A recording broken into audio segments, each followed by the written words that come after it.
2026년 6월 19일 금요일 고린도전서 16장 13절에서부터 24절까지의 말씀, 사랑으로 세워지는 공동체라는 제목으로 하나님 말씀 전하겠습니다. 고린도전서는 바울이 고린도 교회의 여러 문제를 바로잡으며 기록한 편지입니다. 교회 안에는 분열과 갈등이 있었고 성도들은 서로 다른 생각과 욕심 속에서 흔들리고 있었습니다. 바울은 긴 권면의 마지막에서 공동체를 세워가는 가장 중요한 길이 무엇인지 가르쳐 주고 있습니다. 그는 성도들에게 깨어 믿음 위에 굳게 서라고 권면하며 공동체를 위해 수고하는 사람들을 귀하게 여기라고 권면합니다. 또한 교회가 그리스도의 사랑 안에서 하나 되어 살아가야 함을 강조합니다. 오늘 본문은 복음 안에서 서로 연결된 공동체가 어떤 모습으로 세워가야 하는지를 우리에게 자세히 가르쳐 주고 있는데요. 첫째로, 깨어 믿음 위에 굳게 서서 사랑으로 행해야 합니다. 13절로 14절입니다. 깨어 믿음에 굳게 서서 남자답게 강건하라. 너희 모든 일을 사랑으로 행하라. 아멘. 바울은 깨어 믿음에 굳게 서서 남자답게 강건하라고 말합니다. 이 말씀은 전쟁터에 나가는 군인들에게 주는 명령처럼 긴장감 있게 들리죠. 당시 고린도 교회는 영적으로 느슨해질 수 없는 상황 속에 놓여 있었습니다. 그래서 바울은 먼저 깨어 있으라 라고 말하는 겁니다. 성도는 영적으로 잠들어 있어서는 안 되죠. 세상의 가치관을 분별 없이 받아들이면 어느새 믿음은 흐려지고 죄를 가볍게 여기며 공동체보다 자신을 앞세우게 되기 때문입니다. 이어 바울은 믿음 위에 굳게 서라고 합니다. 상황에 따라 흔들리는 신앙이 아니라 복음 위에 단단히 서 있는 삶을 의미합니다. 믿음은 감정이 아니라 삶의 방향이죠. 어려움 속에서도 말씀을 붙들고 끝까지 걸어가는 태도가 믿음 위에 서 있는 삶입니다. 그러나 바울은 마지막으로 가장 중요한 기준을 덧붙입니다. 너희 모든 일을 사랑으로 행하라. 이 믿음과 열심이 있어도 사랑이 없으면 공동체는 상처를 입게 된다는 거죠. 사랑이 없는 강함은 사람을 강압하고 눌러버리고 억압합니다. 사랑이 없는 열심은 공동체를 냉랭하게 하고 메마르게 합니다. 그러므로 그리스도의 공동체는 사랑으로 세워지죠.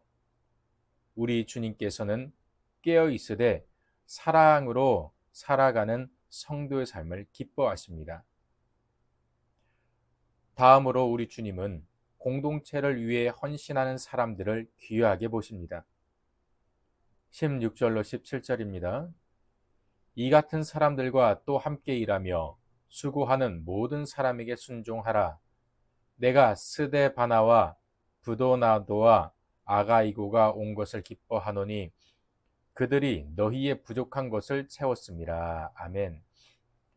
바울은 스데바나의 집을 언급하며 그들이 아가야의 첫 열매이며 성도 섬기기에 힘쓴 사람들이라고 소개합니다. 그리고 그들과 함께 수고하는 사람들을 존중하며 함께 순종하라고 권면합니다. 믿음의 공동체는 눈에 띄는 사람들로만으로 세워지지 않습니다. 오히려 보이지 않는 자리에서 묵묵히 헌신하는 사람들의 수고를 통해 공동체는 건강하게 유지됩니다. 누군가는 예배를 위해 기도하며 누군가는 조용히 사람들을 돌보고 또 누군가는 아무도 알아주지 않는 자리에서 교회를 위해 헌신합니다. 하나님께서는 그런 섬김을 귀하게 보시죠. 이어 등장하는 브드나도와 아가이고 역시 바울 곁에서 복음을 위해 함께 수고한 동역자들이었습니다. 그들의 헌신은 바울에게 큰 위로와 힘이 되었습니다. 공동체는 이렇게 서로를 세워주는 사람들을 통해 더욱 든든히 서갑니다. 교회는 세상의 기준으로 사람을 평가하는 곳이 아닙니다. 낮은 자리에서 충성되게 섬기는 사람을 귀하게 여기는 곳입니다. 그러니 성도는 공동체 안에서 서로의 수고를 감사함으로 바라봐야 합니다. 그 감사와 격려가 공동체를 더욱 따뜻하게 세워가기 때문입니다. 마지막으로 우리는 그리스도 안에서 하나 되어 서로 사랑해야 합니다. 22절로 24절입니다. 만일 누구든지 주를 사랑하지 아니하면 저주를 받을지어다. 우리 주여 오시옵소서. 주 예수 그리스도의 은혜가 너희와 함께하고 나의 사랑이 그리스도 예수 안에서 너희 무리와 함께할지어다. 아멘. 바울은 마지막 인사를 전하며 아시아의 교회들과 브리스길라와 아굴라 여러 성도들의 문안을 함께 전합니다.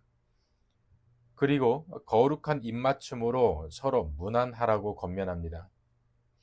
이 인사는 형식적인 인사가 아니라 그리스도 안에서 한 가족이 되었음을 확인하는 사랑의 표현이었습니다. 서로 다른 배경과 삶을 가진 사람들이 이 복음 안에서 하나된 공동체로 살아가고 있었던 것입니다. 교회는 완벽한 사람들이 모인 곳이 아닙니다. 은혜를 받은 사람들이 함께 살아가는 공동체입니다. 그렇기에 서로를 용납하고 품어주는 사랑이 중요하죠. 물론 공동체에서도 오해와 갈등이 생깁니다. 생각이 다르고 마음이 부딪힐 때가 있죠. 그러나 주님의 은혜 안에서 서로를 바라볼 때 공동체는 다시 회복의 자리로 나아가게 됩니다.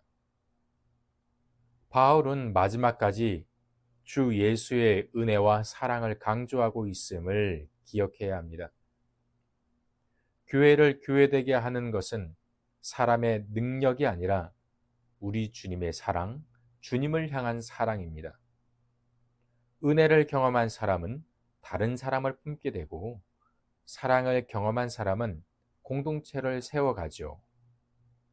사랑이 흐를 때 교회는 세상 가운데 그리스도의 몸으로 드러나게 됩니다. 말씀을 맺겠습니다. 교회는 사랑으로 세워지는 공동체입니다.